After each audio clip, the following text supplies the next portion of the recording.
എല്ലാവർക്കും നമസ്കാരം. ഞാൻ സതീഷ് നായർ, ജ്യോതിഷം ആൻഡ് വാസ്തു സെൻറ്റർ, ഏഴംകുളം. അപ്പം നമ്മൾ വാസ്തുപരമായിട്ടുള്ള കാര്യങ്ങൾ ചർച്ച ചെയ്യാൻ വേണ്ടിയാണ് ഈ വീഡിയോ. അപ്പം കഴിഞ്ഞ ദിവസം നമ്മൾ പ്രധാന വാതിൽ ഏത് ഭാഗത്ത് വേണമെന്നും അതിൻ്റെ ഉച്ചസ്ഥാനം ഏതാണെന്നും ഒക്കെ നമ്മൾ പറഞ്ഞു കഴിഞ്ഞു. അപ്പോൾ ഇന്ന് നമുക്ക് പുതിയൊരു വിഷയമായിട്ട് വരാം. നമ്മുടെ ഗ്രഹത്തിൽ നിന്നും തെക്കോട്ട് നമുക്ക് ദർശനമായിട്ട് വയ്ക്കുന്ന ഗ്രഹത്തിൽ തെക്കോട്ട് നമുക്ക് സഞ്ചരിക്കുന്നതിന് ദോഷമുണ്ടോ എന്നതിനാണ്.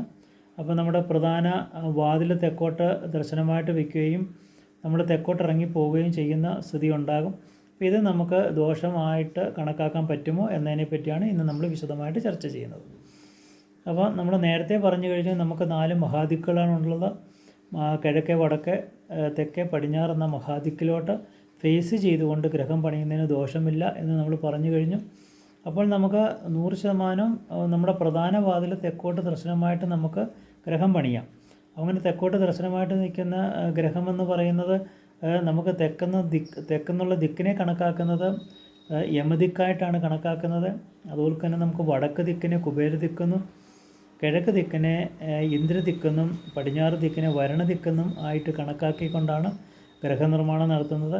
ഇപ്പം തെക്ക് ദർശനമായിട്ട് നിൽക്കുന്ന യമദിക്കായതുകൊണ്ടാണ് ആൾക്കാർക്ക് സംശയങ്ങൾ കൂടുതൽ വരുന്നത്.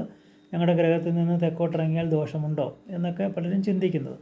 പക്ഷേ ശാസ്ത്രപരമായിട്ട് നമുക്ക് തെക്കോട്ട് ദർശനമായിട്ട് നിൽക്കുന്ന ഗ്രഹത്തിൽ നമുക്ക് 100% നമുക്ക് തെക്കോട്ട് ദർശനമായിട്ട് ഇറങ്ങിപ്പോകുന്നതിന് ഒരു ദോഷവും കണക്കാക്കേണ്ടതില്ല. നമ്മുടെ പ്രധാന വാതിലും തെക്കോട്ട് ഫേസ് ചെയ്ത് നമുക്ക് നിർമ്മിക്കാം. അതുപോലെ തന്നെ നമുക്ക് തെക്കോട്ട് ഇറങ്ങി പോകുന്നതിനും കുഴപ്പമില്ല. അതിന് നമുക്ക് ദോഷം കണക്കാക്കേണ്ടതില്ല എന്നതാണ്.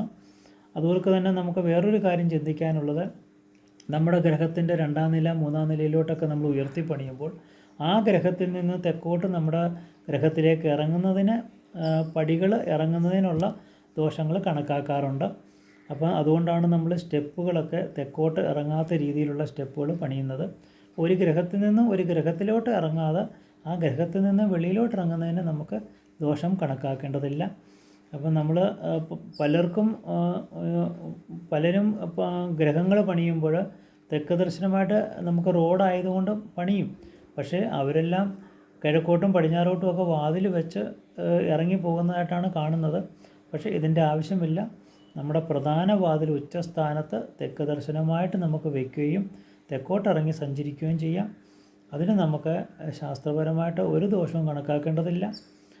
പിന്നെ നമ്മൾ ഈ ഗ്രഹം പണിയുക എന്ന് പറയുമ്പോൾ നമുക്ക് ഭൂമിശാസ്ത്രപരമായിട്ട് നമ്മൾക്ക് വഴിയുടെ അടിസ്ഥാനമാക്കി നമുക്ക് പണിയാൻ പറ്റത്തുള്ളൂ.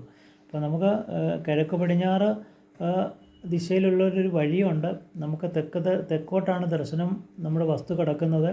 അപ്പോൾ നമുക്ക് 100% നമുക്ക് ആ വാതിൽ തെക്കുവശത്തേ വെക്കാൻ പറ്റത്തുള്ളൂ. അങ്ങനെ നമുക്ക് ഇറങ്ങിയിട്ട് ആ വഴിയിലോട്ട് പോകുന്ന രീതി വരുമ്പോൾ നമുക്ക് ആ ദർശനമായിട്ടാണ് ഗ്രഹം പണിയാൻ പറ്റത്തുള്ളൂ. പിന്നെ നമ്മൾ വിദിക്കിലോട്ട് നമ്മൾ മാറ്റി സഞ്ചരിക്കരുത്.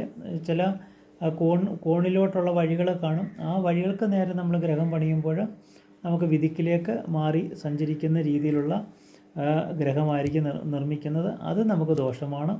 അപ്പോൾ നമ്മൾ മഹാദിക്കിലോട്ട് ഗ്രഹം പണിയാം. 4 ദിക്കുകളുണ്ട്. ഒന്ന് തെക്ക് വശത്തുള്ള യമദിക്ക്, വടക്ക് വശത്തുള്ള കുബേര ദിക്ക്, കിഴക്കുള്ള ഇന്ദ്ര ദിക്ക്, പടിഞ്ഞാറുള്ള വരണ ദിക്ക്. അപ്പോൾ ഇതിലോട്ട് ഫേസ് ചെയ്തുകൊണ്ട് ഗ്രഹം പണിയുകയും പ്രധാന വാതിൽ ഫേസ് ചെയ്തുകൊണ്ട് നിൽക്കുകയും അതിൽ നിന്ന് നമുക്ക് നേരിട്ട് ഇറങ്ങിപ്പോകേണ്ട സ്ഥിതി ഉണ്ടായാൽ നമുക്കതൊരു ദോഷമായിട്ട് കണക്കാക്കേണ്ടതില്ല. അപ്പോൾ ഇത് എല്ലാവർക്കും മനസ്സിലായി എന്ന് വിചാരിക്കുന്നു. 100% നമുക്ക് തെക്ക് ദർശനമായിട്ട് ഗ്രഹം പണിഞ്ഞ് തെക്കോട്ടിറങ്ങാം. അതിന് ദോഷം കണക്കാക്കേണ്ടതില്ല. അപ്പോൾ ഇത് വാസ്തുപരമായിട്ടുള്ള കാര്യങ്ങൾ ചർച്ച ചെയ്യാൻ വേണ്ടിയാണ്. എന്തെങ്കിലും സംശയങ്ങൾ ആൾക്കാർക്കുണ്ടെങ്കിൽ കമൻറ്റ് ബോക്സിൽ ഇടാമെങ്കിൽ നമ്മളതിൻ്റെ റിപ്ലൈ തരികയും അതിൻ്റെ വീഡിയോ ഇടുകയും ചെയ്യുന്നതായിരിക്കും. പിന്നെ അടുത്തൊരു വിഷയമായിട്ട് നമുക്ക് അടുത്ത ദിവസം കാണാം. നമസ്കാരം.